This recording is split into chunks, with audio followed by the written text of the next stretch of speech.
Muntele. Sonet.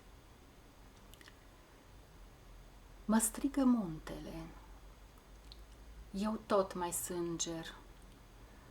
M-am rupt din el cum i-aș fi smuls o coastă. Am renunțat la frumusețea-i castă când zdrențuit am mantia-i de înger. De acum doar cu privirile îl mai spintec, din brazii lui să-mi crească rădăcini, să-mi curgă în loc de lacrimă rășini, să-l mai respir un timp ca să mă vindec. Mă strigă muntele, ce-i cântă glasul și cum vibrează în trupul meu granitul.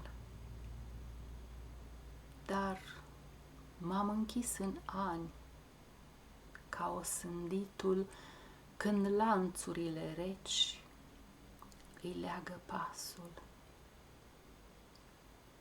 O toamnă cerbă-mi ferecă parnasul, sărmanul munte-și cheamă răsăritul.